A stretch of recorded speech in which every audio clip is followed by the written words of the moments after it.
Hello বন্ধুরা, 1998 সালে একজন আমেরিকান নাগরিক প্রায় $8 মিলিয়ন একটি আইল্যান্ড কিনে। 75 একরের এই আইল্যান্ডটির নাম ছিল লিটল সেন্ট জেমস। বাইরে থেকে দেখতে এই আইল্যান্ডটি ছিল অনেক সুন্দর। চারিদিকে সবুজ, মাঝখানে ছিল একটি লাক্সারিয়াস বাংলো, চারিদিকে ছিল লাক্সারিয়াস গেস্ট ভিলাস, 2টি সুইমিং পুল, একটি জিম এবং একটি হেলিপ্যাডও ছিল। কিন্তু এই সৌন্দর্যের মাঝখানে লুকিয়ে ছিল একটি ভয়ানক কালো সত্য।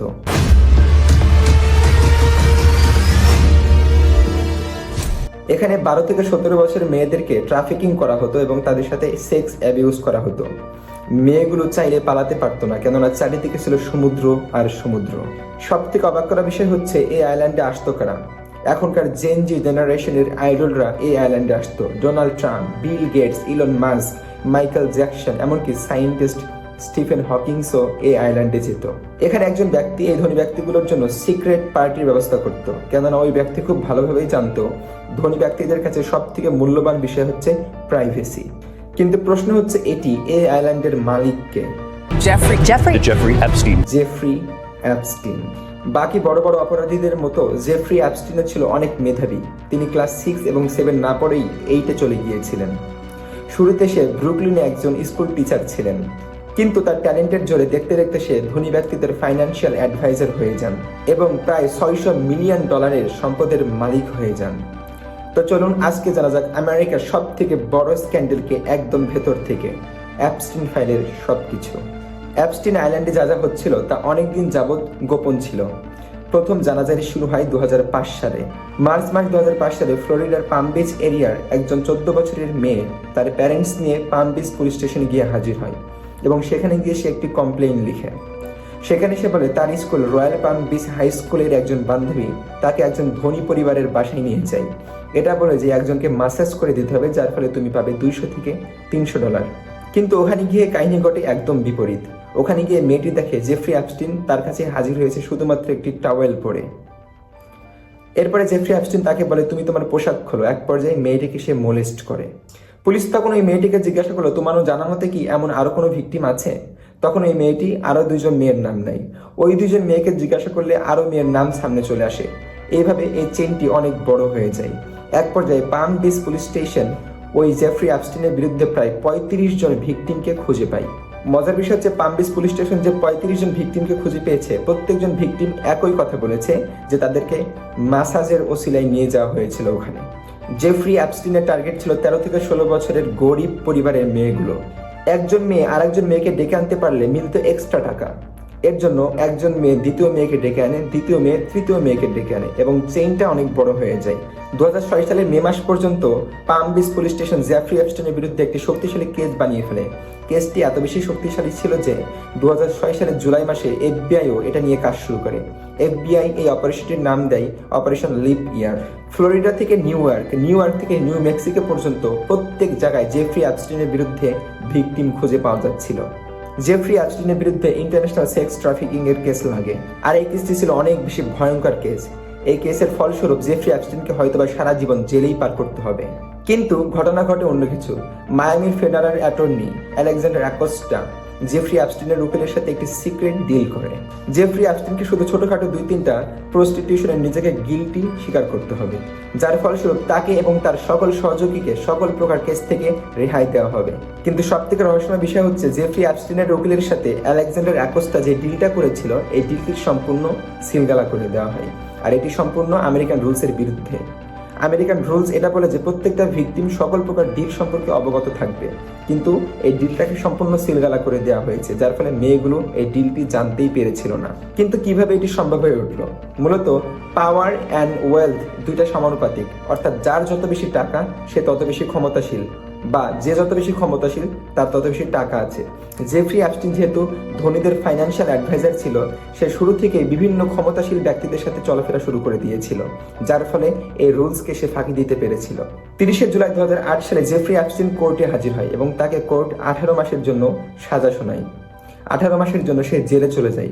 কিন্তু জেফ্রি অ্যাপস্টিনের জন্য এটা জেলখানা ছিল না, এটা ছিল শ্বশুর বাড়ি। এর কারণ সপ্তাহে 7 দিনের ভিতরে সে 6 দিন 12 ঘন্টা করে ছুটি পেত তার অফিসে যাবার জন্য।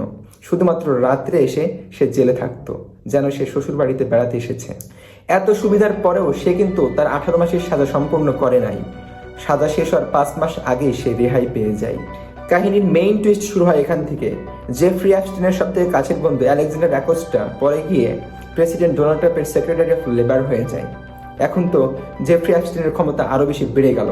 সে তার private jet plane, private island নিয়ে তার সুখের জীবন পার করছিল। কাহিনী এখানেই শেষ হতে পারত, ভিলেন এখান থেকে পালাতে পারত, কিন্তু পৃথিবীর এক কোনায় বসে থাকা একজন মহিলা, একজন জার্নালিস্ট যার নাম ছিল জুলি নাইভ ব্রাউন, সে জেফ্রি অ্যাপস্টিনের ঘুম হারাম করে দেয়। 2009 সালে জেফ্রি অ্যাপস্টিনের মুক্তির পর থেকে জুলি তার এই কেসটি খুব ভালোমতো বিশ্লেষণ করছিলেন। প্রায় 9 বছর এই কেসটি নিয়ে সে রিসার্চ করে এবং 2018 সালের নভেম্বর মাসে গিয়ে সে তার রিসার্চটি পাবলিক করে দেয়। সে আরো বলে সিস্টেম কিভাবে জেফ্রি অ্যাপস্টিনকে বাঁচিয়েছে। এর উপরে সে একটি বইয়ে রেখেছিল পারভার্সন অফ সিস্টেম। জুলি তার রিপোর্টে 80 জন ভিকটিমের বক্তব্য রেখেছিল এবং 8 জনের লাইভ ইন্টারভিউ সে নেটে পাবলিক করেছিল। এবারে প্রমাণ ছিল খুবই স্পষ্ট, খুবই ক্রিস্টাল ক্লিয়ার। জনগণকে চাইলে আমেরিকার ধোঁকা দিতে পারবে না। জনগণ আবারও জেফ্রি অ্যাপস্টিনের বিরুদ্ধে আন্দোলন শুরু করে এবং জনগণের তোপের মুখে পড়ে আমেরিকা আবারও জেফ্রি অ্যাপস্টিনকে 2019 সালে গ্রেপ্তার করে নেয়। এইবার জেফ্রি অ্যাপস্টিনের উপরে লাগে সব থেকে ভয়ানক কেস, সরাসরি সেক্স ট্রাফিকিং কেস, এবং তাকে হয়তোবা সারা জীবন জেলেই পার করতে হবে। কিন্তু কাহিনীর সব থেকে বড় টুইস্ট ঘটে এখানে।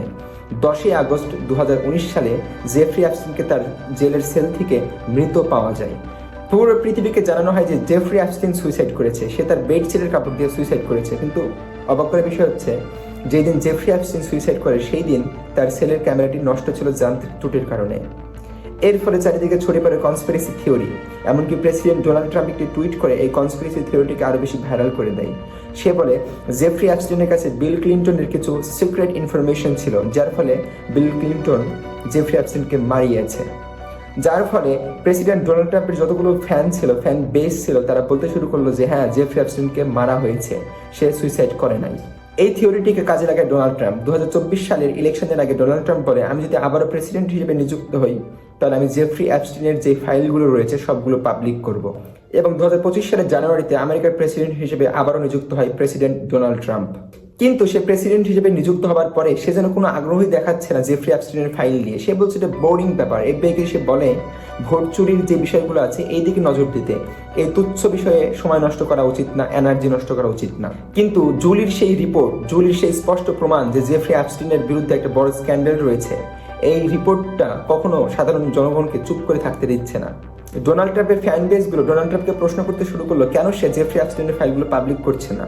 সবাই জেফ্রি অ্যাপস্টিনের এই ফাইলগুলো দেখতে চায়। এমনকি ডোনাল্ড ট্রাম্পের সবথেকে কাছের ভক্ত ইলন মাস্কও একটা মজার ছেলে টুইট করেছিলেন। সে বলেছিল হয়তোবা জেফ্রি অ্যাপস্টিনের ফাইলে প্রেসিডেন্ট ডোনাল্ড ট্রাম্পের নাম রয়েছে, যার জন্য সেটিকে পাবলিক করছে না। পরবর্তীতে ইলন মাস্ক এই টুইটটি ডিলিট করে দেয়। তাছাড়া নিউ ইয়র্ক টাইমসে একবার হেডলাইনে আসে যে প্রেসিডেন্ট ডোনাল্ড ট্রাম্প এবং জেফ্রি অ্যাপস্টিন 1980 সাল থেকে বন্ধুত্ব শুরু করে এবং 1990 সালে এই বন্ধুত্ব অনেক বেশি মজবুত হয়ে যায়, যার ফলে প্রেসিডেন্ট ডোনাল্ড ট্রাম্প এবং জেফ্রি অ্যাপস্টিন প্রায় প্রত্যেকটি পার্টিতে একসাথে অ্যাটেন্ড করতো।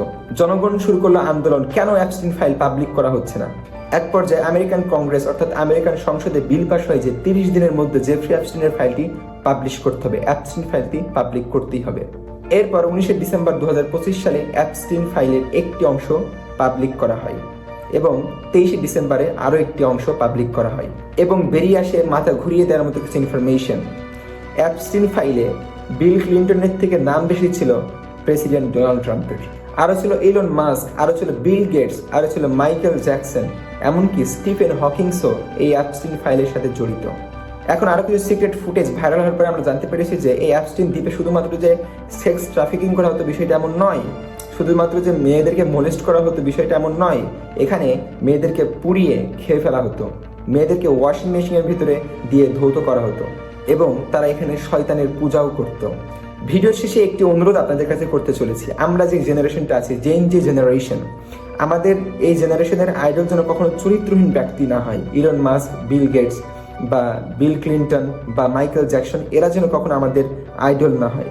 আমাদের আইডল যেন সবসময় থাকে মুহাম্মদ সাল্লাল্লাহু আলাইহি ওয়াসাল্লাম। আসসালামু আলাইকুম ওয়া রাহমাতুল্লাহি তাআলা ওয়া বারাকাতুহু।